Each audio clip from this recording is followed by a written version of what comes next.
ಇನ್ನು ಮತ್ತೆ ವಿವಾದದಲ್ಲಿ ಸಿಲುಕಿಕೊಂಡ್ರು ಡಾಗ್ ಸತೀಶ್ ಅವರ ವಿರುದ್ಧ ಈಗ ಕಂಪ್ಲೇಂಟ್ ಮತ್ತೆ ಆಗಿದೆ. ಅರೆಸ್ಟ್ ಆಗ್ತಾರಾ dog Satish?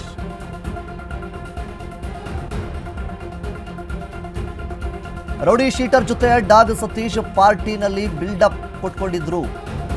Big Boss fame dog ಸತೀಶ್ಗೆ ರೀಲ್ಸ್ ತಂದ ಸಂಕಷ್ಟ ಇದು. Bigg Boss fame dog Satish ವಿರುದ್ಧ ಮತ್ತೆ ಕಂಪ್ಲೇಂಟ್ ಈಗ ಜಾರಿಯಾಗಿದೆ. ವಿಡಿಯೋ ವೈರಲ್ ಬೆನ್ನಲ್ಲೇ ಜ್ಞಾನಭಾರತಿ ಠಾಣೆಯಲ್ಲಿ ಎಫ್ಐಆರ್ ಅನ್ನ ದಾಖಲಿಸಲಾಗಿರುವಂಥದ್ದು. ವಿಚಾರಣೆಗೆ ಒಳಪಡ್ತಾರಾ, ಅರೆಸ್ಟ್ ಆಗ್ತಾರಾ ಡಾಗ್ ಸತೀಶ್ ಅನ್ನುವಂಥದ್ದು ನಾವು ನೋಡಬೇಕಾಗಿರುವಂಥದ್ದು.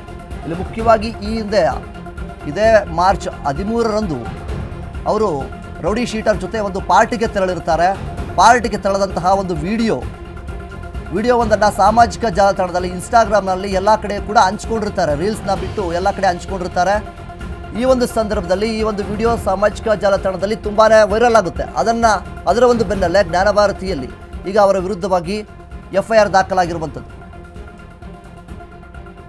ಏನಿದು ವಿವಾದ, ಏನಿದು ಕಂಪ್ಲೇಂಟ್ ಅಂತ ನೋಡೋದಾದರೆ, ಆಕ್ರೋಶದ ಬೆನ್ನಲ್ಲೇ ಈಗಾಗಲೇ ರೌಡಿ ಶೀಟರ್ ಬರ್ತ್ಡೇಗೆ ಪಾರ್ಟಿಯಲ್ಲಿ ಬಿಲ್ಡಪ್ ಕೊಟ್ಟಿದ್ರು ಡಾಗ್ ಸತೀಶ್ ಅವರು. ಮಾರ್ಚ್ 13ರಂದು RT ನಗರದಲ್ಲಿ ಬರ್ತ್ಡೇ ಪಾರ್ಟಿ ಇತ್ತು. ಆ ಒಂದು ಬರ್ತ್ಡೇ ಪಾರ್ಟಿಗೆ ಇವರು ಹೋಗಿದ್ರು.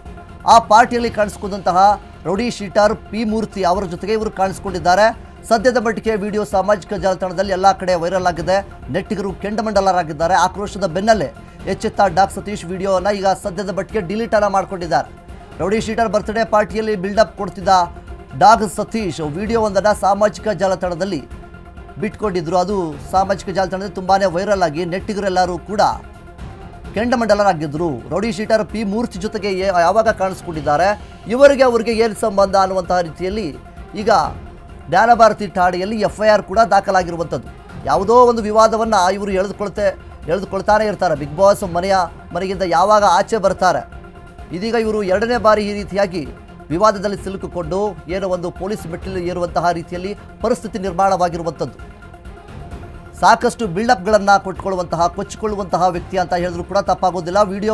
ಇವರು ಒಂದು ಪಾರ್ಟಿಗೆ ಅಂತ ಹೋದಾಗ ಅಲ್ಲಿರುವಂತಹ ಒಬ್ಬ ರೌಡಿ ಶೀಟರ್ ಜೊತೆಗೆ ಆ ಒಂದು ವೇದಿಕೆಯಲ್ಲಿ ಕಾಣಿಸ್ಕೊಳ್ತಾರೆ. ಅದನ್ನು ವಿಡಿಯೋ ಮಾಡಿಕೊಂಡು ಅದನ್ನು ಸಾಮಾಜಿಕ ಜಾಲತಾಣದಲ್ಲಿ ಬಿಡ್ತಾರೆ. ಅದು ಸಾಮಾಜಿಕ ಜಾಲತಾಣ ತುಂಬಾ ವೈರಲ್ ಆಗುತ್ತೆ. ಅದಾದ ನಂತರ ನಡೆದಿರುವಂತಹ ಘಟನೆ ಇದು.